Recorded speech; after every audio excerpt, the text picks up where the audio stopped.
నీ మాట సంపూర్ణ స్వచ్ఛత గలది, అది నీ సేవకునికి ప్రియమైనది. నీ బాట సంపూర్ణ స్వస్థత గలది, అది నీ ప్రియునికి ప్రాణమైనది. అయ్యో, ఎంతకాలము ఈ శ్రమ, ఎంతకాలము ఈ రోగము, ఎంతకాలము ఈ సమస్య, ఎంతకాలము ఈ దుఃఖము, ఎంతకాలము ఈ దరిద్రము, ఎంతకాలము ఈ నష్టము, మరి ఎంతకాలము ఈ నరకము. ప్రియులారా, భయపడకుము, ఈ వాక్యమే నిన్ను బ్రతికించును, వాక్యమే నిన్ను స్వస్థపరచును, వాక్యమే నిన్ను బలపరచును, వాక్యమే నీకు నెమ్మదినిచ్చును, వాక్యమే నిన్ను విడిపించును, వాక్యమే నిన్ను నిత్యత్వానికి నడిపించును. ఆ వాక్యమే ఈ స్వచ్ఛమైన వాక్యము.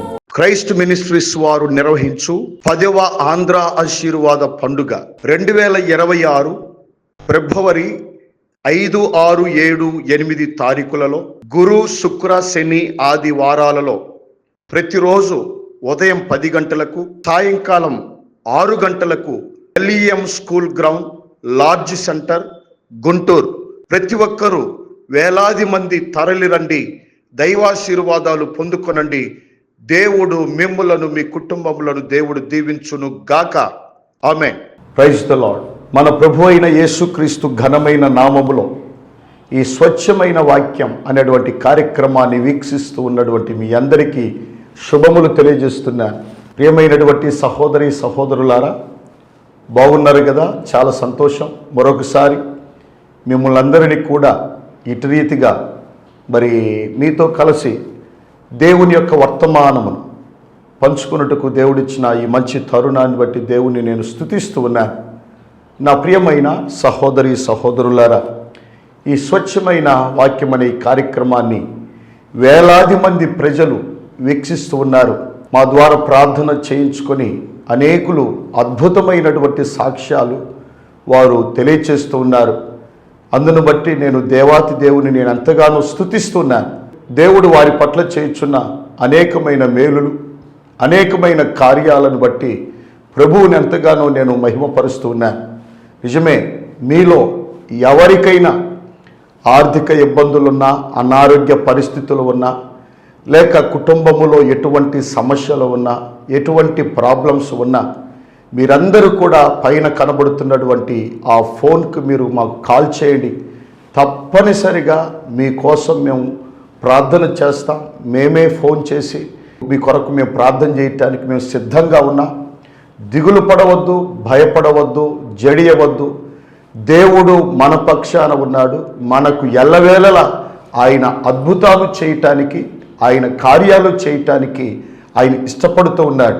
నా ప్రియమైన సహోదరి సహోదరులారా, ఈ కార్యక్రమాన్ని వీక్షిస్తూ ఉన్నటువంటి నువ్వు ఏ పొజిషన్లో ఉన్నా, ఎలాంటి స్థితిలో ఉన్నా, దేవుడు నీ పక్షాన ఉన్నాడని, దేవుడు నీతో ఉన్నాడని, నీ అక్కరలన్నీ ఆయన తీరుస్తాడని ఒక దైవజనునిగా తెలియచేస్తున్నాను. నా ప్రియమైన సహోదరి సహోదరులారా, అద్భుతమైనటువంటి సందేశాన్ని మనం ఆలకించుదాం. మనసు పెట్టి జాగ్రత్తగా వాక్యాన్ని వినండి. ఒక కుటుంబంలో 2 కుమారులు ఉన్నారట. జాగ్రత్తగా వినాలి. ఒక కుటుంబంలో 2 కుమారులు ఉన్నారట. ఈ 2 కుమారులు మరి తల్లిదండ్రులు చాలా గారాభంగా, చాలా చక్కగా ఈ 2 కుమారులను పెంచుతూ ఉన్నారు. వారు పెరుగుతూ ఉన్నారు. చక్కగా వారు స్కూల్కు, కాలేజెస్ లెవెల్కు వారు ఎదిగారు. ఎదిగిన తర్వాత కాలేజీకి వెళ్తూ ఉన్న ఆ తరుణంలో ఆ 2లో మరి పెద్ద కుమారుడు వచ్చి వాళ్ళ డాడీ దగ్గరికి వచ్చి, డాడీ ఎవరంటే నీకు ఇష్టం? నేనంటే నీకు ఇష్టమా, లేకపోతే తమ్ముడంటే నీకు ఇష్టమా, అసలు ఎవరంటే నీకు ఇష్టం అని చెప్పి ఈ పెద్ద కుమారుడు తండ్రిని ఆ క్వశ్చన్ అడిగాడు. నిజమే, ఇలాంటి ప్రశ్నలు నీ జీవితంలో, మీ కుటుంబాలలో కూడా అప్పుడప్పుడు మీ పిల్లలు మిమ్మల్ని అడగవచ్చు. మమ్మీ, నేనంటే ఇష్టమా, చెల్లి అంటే ఇష్టమా, లేకపోతే నేనంటే ఇష్టమా, అన్నయ్య అంటే ఇష్టమా, లేకపోతే నేనంటే ఇష్టమా, తమ్ముడంటే ఇష్టమా అనే ప్రశ్నలు మీ కుటుంబాలలో కూడా ఇలాంటి ప్రశ్నలు మీ బిడ్డల ద్వారా ఎదురవుతాయి. అలాంటప్పుడు మీరు ఎవరంటే ఇష్టమని మీరు చెప్పగలరు? సహజంగా ప్రతి ఒక్కరికి ఒక ముగ్గురో లేక ఇద్దరో పిల్లలుంటే ఆ ఇద్దరు పిల్లల్లో ఎవరి మీదనో ఒకరి మీద ఇష్టం ఉంటుంది, లేదా ముగ్గురుంటే ముగ్గురులో కూడా ఒకరి మీదనే ఇష్టం ఉంటుంది. ఆ ఎవరిని ఇష్టపడతారో మనం పరిశుద్ధ లేఖనాలలో కొన్ని విషయాలు మనం ధ్యానం చేద్దాం. అలాగే ఈ భూమి మీద జనాలు సుమారుగా 850 కోట్ల మంది ప్రజలు ఈ భూమి మీద జీవిస్తూ ఉన్నారు. 850 కోట్ల మంది ప్రజల్లో ఎవరు దేవునికి ఇష్టలు? ఇప్పుడు దేవుణ్ణి ప్రభువా నేనంటే ఇష్టమా, లేకపోతే నా సత్యమణి అంటే ఇష్టమా, అసలు ఎవరంటే మీకు ఇష్టం? మా పిల్లలంటే ఇష్టమా, ఎవరయ్యా మీకు ఇష్టం అని అంటే ఆయన ఖచ్చితంగా చెప్పగలడు. ఎవరు ఇష్టమో ఆయన చెప్పగలడు. ఎందుకో తెలుసా? దేవుడు ఈ ప్రపంచములో ఉన్న ప్రజలందరినీ ప్రేమిస్తాడు, కానీ అందరినీ ఇష్టపడడు. అంటే నేను ధ్యానం చేసిన దానిని బట్టి అందరినీ ప్రేమిస్తాడు, చివరికి పాపిని కూడా ప్రేమిస్తాడు, దుర్మార్గుని కూడా ప్రేమిస్తాడు. దేవుడు లోకముని ఎంతో ప్రేమించను అనేటువంటి మాటలో ప్రపంచంలో ఉన్న 850 కోట్ల మంది ప్రజలను దేవుడు ప్రేమిస్తాడు, కానీ అందరినీ ఇష్టపడడు. ఇష్టపడేది కొందరినే. అయితే ఈరోజు ఆ ఇష్టపడేటువంటి గుంపులో నీవు నేను మనము ఉండాలని ఒక దైవజనునిగా తెలియచేస్తున్నాను. దేవుడు ఇష్టపడేటువంటి గుంపులో, దేవుడు ఇష్టపడేటువంటి ప్రజల్లో మనము ఉండాలి. దేవాతి దేవుడు పరిశుద్ధ గ్రంథములో అసలు ఈ భూమి మీద జీవించుచున్నటువంటి ప్రజల పట్ల ఈ ప్రజలు ఎలాంటి ప్రజలను దేవుడు ఇష్టపడతాడు, ఎవరిని దేవుడు ఇష్టపడతాడు? ఈరోజు నీ పిల్లలు నీ యొద్దకు వచ్చి డాడీ నేనంటే ఇష్టమా, తమ్ముడంటే ఇష్టమా అని అడిగినప్పుడు ఎవరంటే ఇష్టమో నువ్వు చెప్పగలవు. అది నీకు మాత్రమే తెలుసు.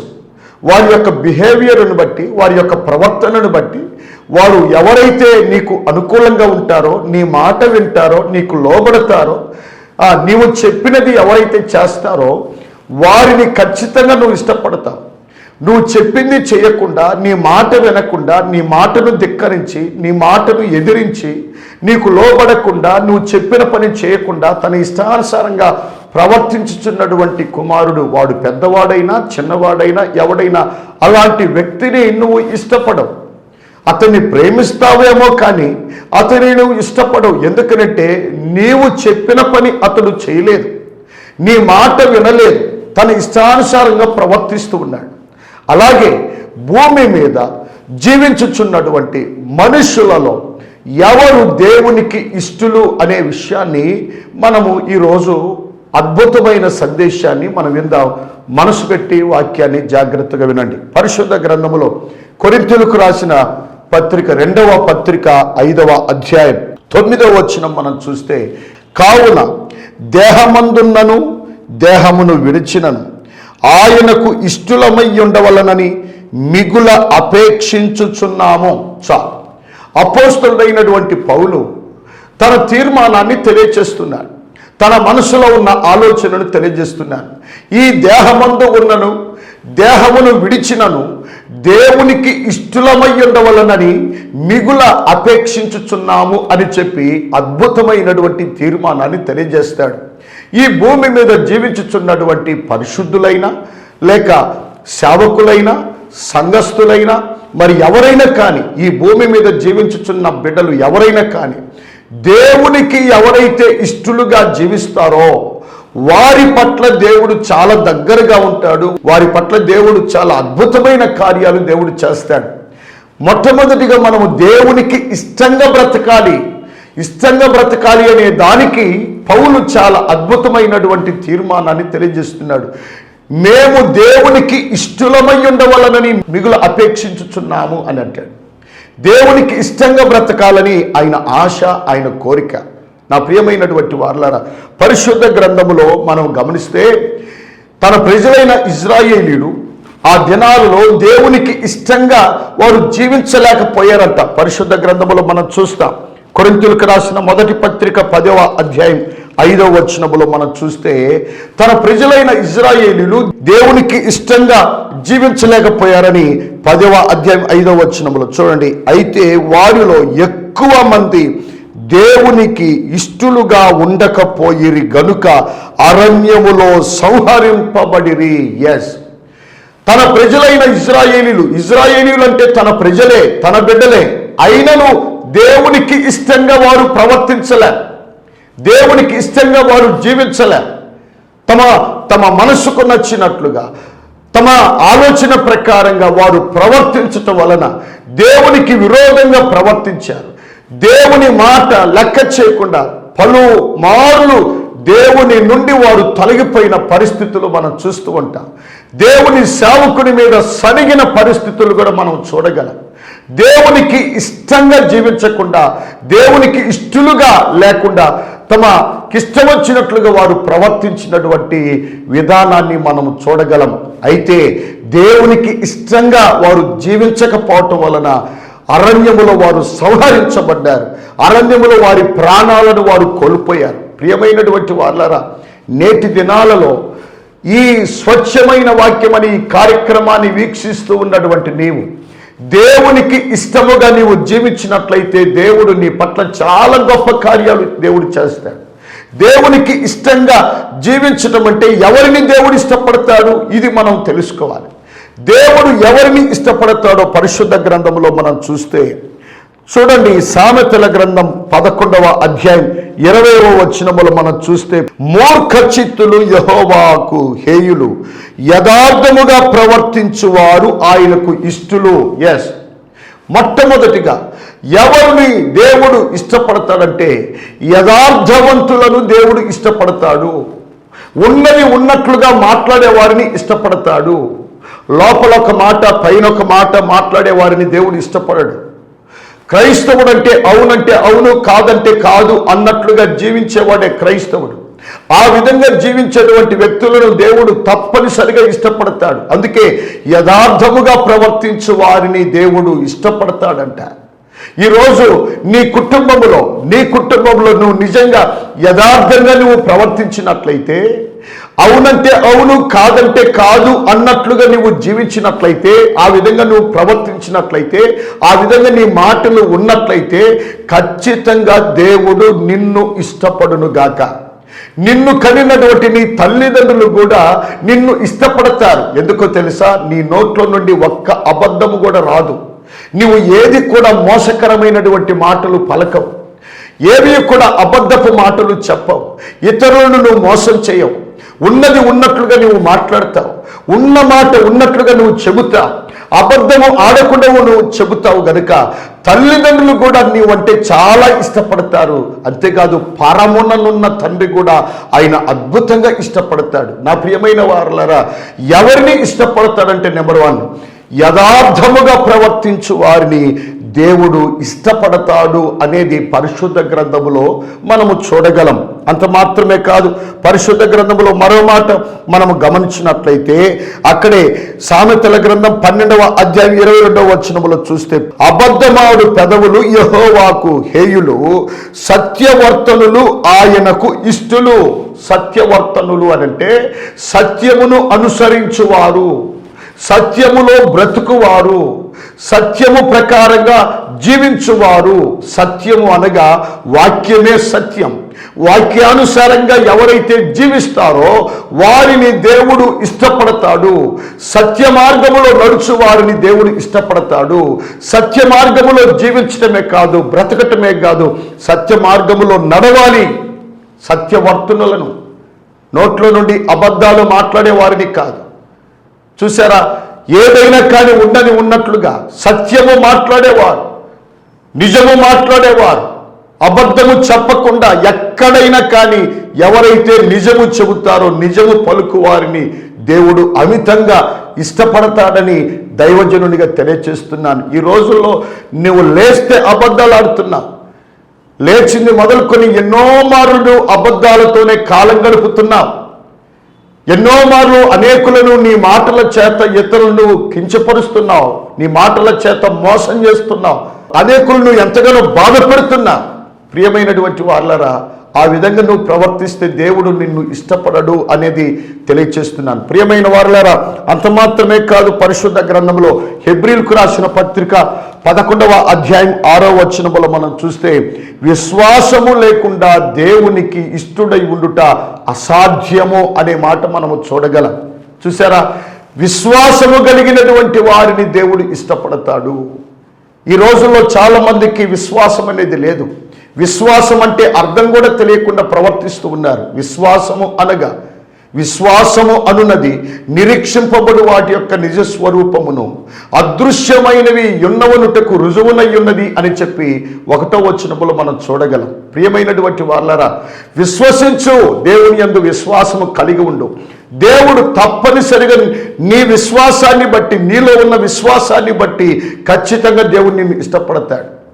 దేవుడు నిన్ను ఇష్టపడతాడు. ఎవరంటే ఇష్టలంటే విశ్వాసము కలిగిన వారినే దేవుడు ఇష్టపడతాడు తప్ప అవిశ్వాసులను దేవుడు ఇష్టపడడు. అపనమ్మకస్తులను దేవుడు ఇష్టపడడు. విశ్వాసము కలిగిన వారినే దేవుడు ఇష్టపడతాడు. వారినే కోరుకుంటాడు, వారినే ఇష్టపడతాడు. ఇంతమందిలో 850 కోట్ల మంది ప్రజల్లో ఎవరంటే ఇష్టమనంటే యథార్థముగా ప్రవర్తించు వారిని దేవుడు ఇష్టపడతాడు. సత్యమును అనుసరించు వారిని దేవుడు ఇష్టపడతాడు. విశ్వాసము కలిగిన వారిని దేవుడు ఇష్టపడతాడనే విషయాన్ని మనం గ్రహించాలి. ప్రియమైనటువంటి వాళ్ళరా, నిజంగా నీకు విశ్వాసం ఉన్నదా? నిజంగా నీకులో విశ్వాసం ఉన్నట్లయితే దేవుడు తప్పనిసరిగా నిన్ను ఇష్టపడతాడు. అంత మాత్రమే కాదు, పరిశుద్ధ గ్రంథంలో 51వ కీర్తన 16-17 వచనాలు మనం చూస్తే, నీవు బలిని కోరువాడవు కావు, కోరిన ఎడల నేను అర్పించుదును. దహన బలి నీకు ఇష్టమైనది కాదు, విరిగిన మనసే దేవునికి ఇష్టమైన బలులు. దేవా, విరిగి నలిగిన హృదయమును నీవు అలక్ష్యము చేయవు. చాలు. విరిగిన మనసు కలిగిన వారు, విరిగి నలిగిన వారు, ఈ రోజుల్లో ఎవరైనా కానీ లోకములో తప్పిదాలు చేయటం సహజంగా, అది అలవాటు ప్రకారంగా చేస్తూ ఉన్నారు. చేసిన తప్పిదాన్ని ప్రభు సన్నిధిలో విరిగి నలిగిన హృదయముతో, దేవా నేను పాపినయ్యా, నన్ను క్షమించు ప్రభు అని చెప్పి మనసారా హృదయపూర్వకంగా ఎప్పుడైతే నువ్వు దేవుని సన్నిధిలో ఒప్పుకుంటావో, ఒప్పుకున్నటువంటి వ్యక్తినే దేవుడు ఇష్టపడతాడు. కప్పుకునే వ్యక్తిని దేవుడు ఇష్టపడతాడు. ఈ రోజుల్లో తప్పిదము చేసి కూడా ఏమి తప్పిదము చేయలేదు అన్నట్లుగా ప్రవర్తిస్తూ ఉంటారు. ఒకవేళ జనాల కన్నులను కప్పగలవేమో కానీ దేవుని కన్నులను నీవు కప్పలేవో. దేవుడు చూస్తూ ఉన్నాడు. దేవుడు అంతరంగాన్ని ఎరిగిన దేవుడు, అంతరంగాన్ని చూస్తూ ఉన్న దేవుడు. ఆయన మన అంతరంగంలో ఉన్నటువంటి పాపాన్ని ఆయన చూడగలడు. అర్థమవుతుందా? విరిగిన మనస్సు, నలిగిన హృదయం దేవునికి ఇష్టమైనది. విరిగిన మనసుతో, ప్రభువా నన్ను క్షమించయ్యా, బుద్ధి లేక నేను ఈ పని చేశాను, జ్ఞానము లేక నేను ఈ పని చేశాను, అంత తెలివి లేక నేను చేశానయ్యా, నన్ను క్షమించు ప్రభువా, మరి అన్నడు ఈ దుష్టత్వము, ఈ పాపము నేను చేయను ప్రభువా, నన్ను మన్నించు ప్రభు అని చెప్పి దేవుని సన్నిధిలో నువ్వు ఎప్పుడైతే విరిగిన మనసుతో, నలిగిన హృదయముతో దేవుని సన్నిధిలో ఎప్పుడైతే నువ్వు ఒప్పుకుంటావో ఖచ్చితంగా దేవుడు నిన్ను ఇష్టపడతాడు. ప్రియమైనటువంటి వాళ్ళరా, ఎవరిని ఇష్టపడతాడంటే యథార్థముగా ప్రవర్తించు వారిని ఇష్టపడతాడు. ఎవరిని ఇష్టపడతాడంటే సత్యమును అనుసరించువారు, సత్యవర్తనులను దేవుడు ఇష్టపడతాడు. ఎవరిని ఇష్టపడతాడు దేవుడు అని అంటే, మూడవదిగా విశ్వాసము కలిగినటువంటి వారిని ఇష్టపడతాడు. ఎవరిని ఇష్టపడతాడంటే విరిగి నలిగిన హృదయము కలిగిన వారిని, చేసిన తప్పిదములను ఒప్పుకొనిన వారిని, తమ హృదయపూర్వకంగా చేసినటువంటి పాపములన్నీ ఒప్పుకొని, ప్రభువా నన్ను మన్నించయ్యా, నన్ను క్షమించు ప్రభు అని చెప్పి ఆయన పాదాలు పట్టుకుంటారో, ఎవరైతే పట్టుకుంటారో వారిని దేవుడు తప్పనిసరిగా దేవుడు ఇష్టపడతాడు. ప్రియమైనటువంటి వాళ్ళరా, నువ్వు దేవునికి ఇష్టంగా ఉండాలంటే ఈ లేఖనాలలో చెప్పబడిన ప్రతి లక్షణాన్ని ఎవరైతే కలిగి ఉంటారో ఖచ్చితంగా ప్రభు నిన్ను ఇష్టపడతాడు. పరిశుద్ధ గ్రంథములో దేవునికి ఇష్టంగా బ్రతికినటువంటి వారు చాలా మంది ఉన్నారు. వారిలో దావీదు అనేటువంటి భక్తుడు నాకు ఇష్టానుసారుడు అని పరిశుద్ధ గ్రంథములో మనము చూడగలం. అపోస్తలుల కార్యములు 13వ అధ్యాయం 22వ వచనములో చూస్తే, తరువాత అతనిని తొలగించి దావీదును అతనికి రాజుగా ఏర్పరచెను. మరియు ఆయన, నేను యెషై కుమారుడైన దావీదును కనుగొట్టిని, అతడు నా ఇష్టానుసారుడైన మనుష్యుడు, అతడు నా ఉద్దేశములన్నీ నెరవేర్చునని చెప్పి అతనిని గూర్చి సాక్ష్యం ఇచ్చాను. నా ప్రియమైన సహోదరి సహోదరులారా, గమనించండి, నాకు ఇష్టానుసారమైన మనుష్యుడు, నాకు ఇష్టమైన మనుష్యుడు అని చెప్పి దేవుడు దావీదును గురించి అద్భుతమైనటువంటి సాక్ష్యాన్ని ఇవ్వగలిగాడు. ఈ రోజుల్లో నీవు దేవుని ద్వారా ఒక అద్భుతమైన సాక్ష్యాన్ని నువ్వు పొందుకోగలవా? నాకు ఇష్టమైనటువంటి మనిషి పలాని వ్యక్తి. ఈ స్వచ్ఛమైన వాక్యం అనే కార్యక్రమాన్ని వీక్షిస్తున్నటువంటి మీలో ఎవరైనా కానీ ఇటువంటి అద్భుతమైన సాక్ష్యాన్ని ఎవరైతే పొందుకుంటారో వారు ఖచ్చితంగా దేవునికి బహు ఇష్టలుగా ఉంటారు. అంత మాత్రమే కాదు, పరిశుద్ధ గ్రంథంలో మనము చూస్తే హెబ్రీయులకు రాసిన పత్రిక 11వ అధ్యాయం 5వ వచనములో మనం చూస్తే అక్కడ హానోకు అనేటువంటి వ్యక్తి ఉన్నాడు. ఆయన దేవునికి ఇష్టడు అని చెప్పి పరిశుద్ధ గ్రంథములో మనము చూడగలం. 11వ అధ్యాయం 5వ వచనం, విశ్వాసమును బట్టి హానోకు మరణము చూడకుండానట్లు కొనిపోబడెను. అతడు కొనిపోబడక మునుపు దేవునికి ఇష్టడై ఉండెనని సాక్ష్యము పొందెను. ఎస్, దేవునికి ఇష్టడై ఉండెనని సాక్ష్యము పొందెను. పరిశుద్ధ గ్రంథంలో చాలా మంది భక్తులు ఉన్నారు, దేవునికి ఇష్టమైనటువంటి భక్తులు. ఈరోజు ఈ కార్యక్రమాన్ని వీక్షిస్తున్నటువంటి నీవు నిజముగా దేవునికి ఇష్టముగా నీవు జీవించగలిగితే ఇలాంటి అద్భుతమైనటువంటి సాక్ష్యాలు దేవుని ద్వారా, ప్రజల ద్వారా, సేవకుల ద్వారా తప్పనిసరిగా నువ్వు పొందగలవు. ఎందుకంటే నీ యథార్థతను బట్టి, నీ నీతిని బట్టి, నీ విశ్వాసాన్ని బట్టి, నీ పరిశుద్ధతను బట్టి అనేకులు నిన్ను గూర్చి అద్భుతమైనటువంటి సాక్ష్యాలు చెబుతూ ఉంటారు. కాబట్టి ఎవరండి దేవునికి ఇష్టలంటే ఇలాంటి గుణలక్షణాలు కలిగిన వారే దేవునికి ఇష్టలు.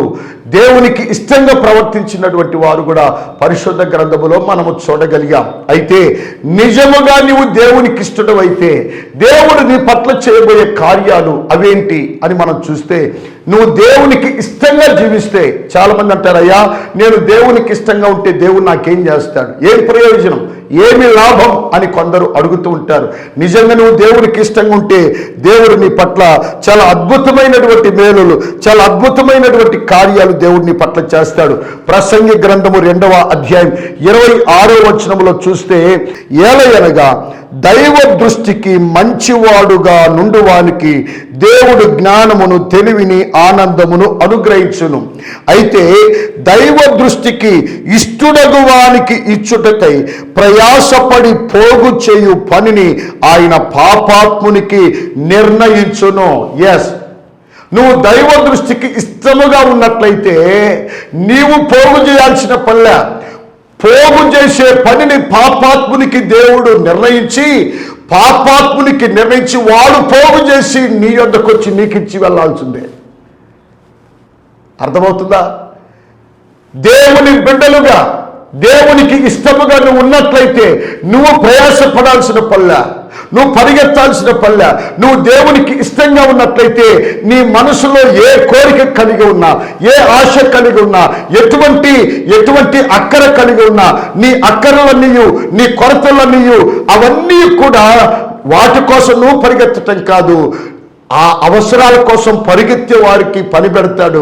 ఖచ్చితంగా వారు తీసుకుని వచ్చి నీకు అప్పగిస్తారు. నా ప్రియమైనటువంటి వాళ్ళరా, నువ్వు దేవునికి ఇష్టడవైతే నువ్వు కోరుకున్నదల్లా కూడా నీ యొద్దకు వస్తుంది.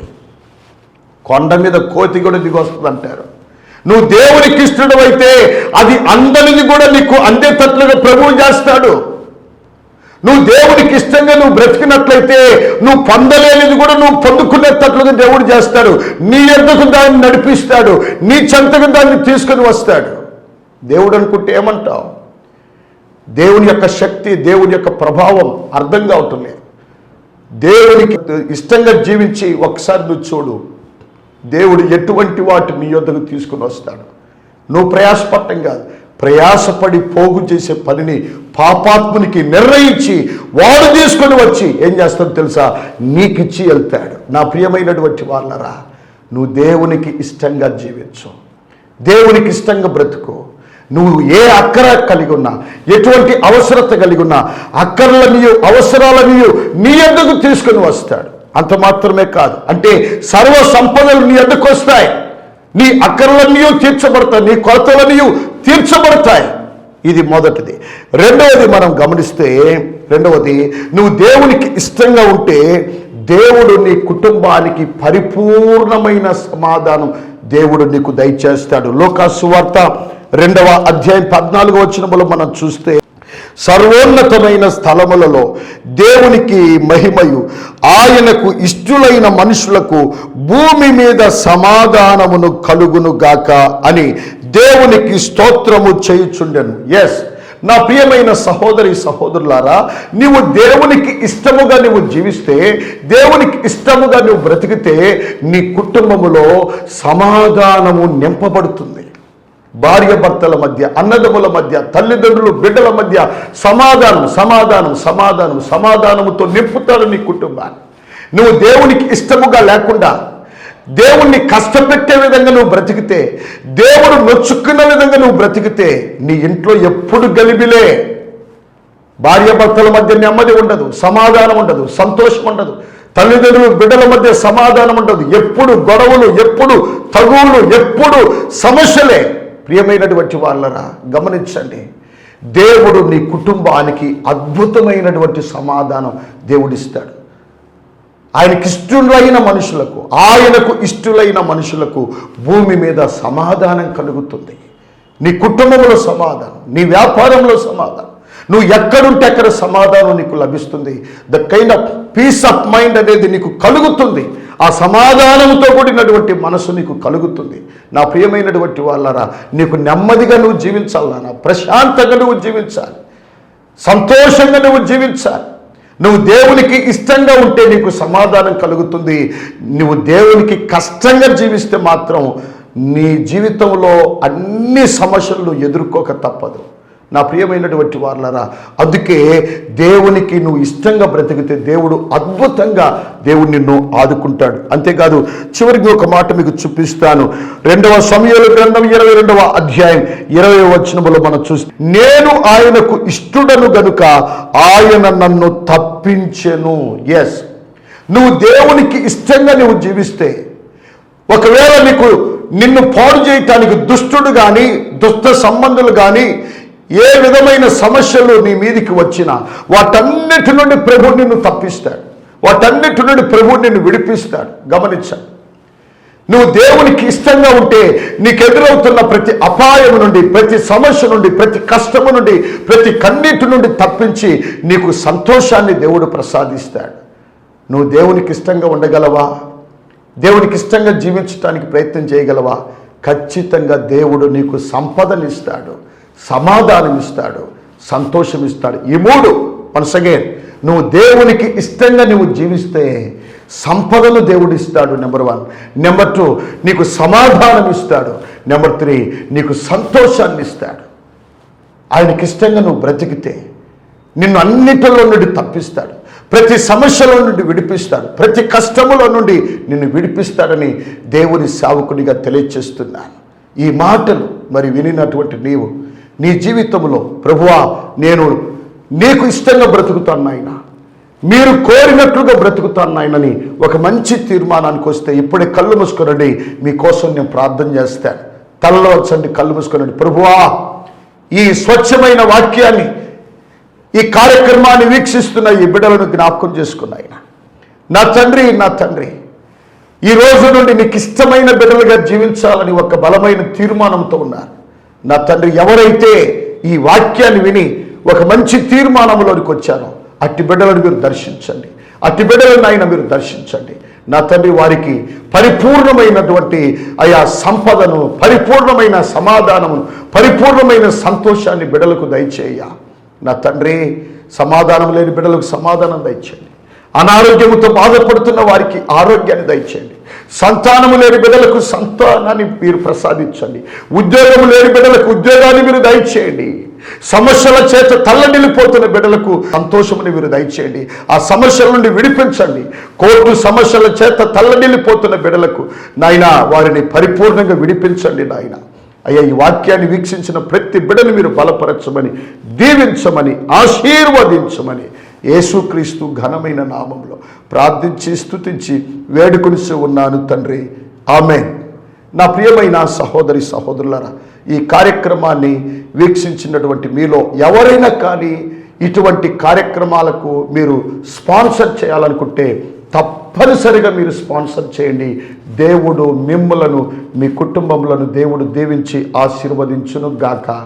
ఆమేన్. ఆమేన్. మా అడ్రస్ క్రైస్ట్ మినిస్ట్రీస్ 60 అడుగుల రోడ్ చివర, శ్రీనివాసరావుపేట, గుంటూరు. మీ ప్రార్థన అవసరతల కొరకు మమ్మలను సంప్రదించవలసిన phone number 9701327387. May God bless you all.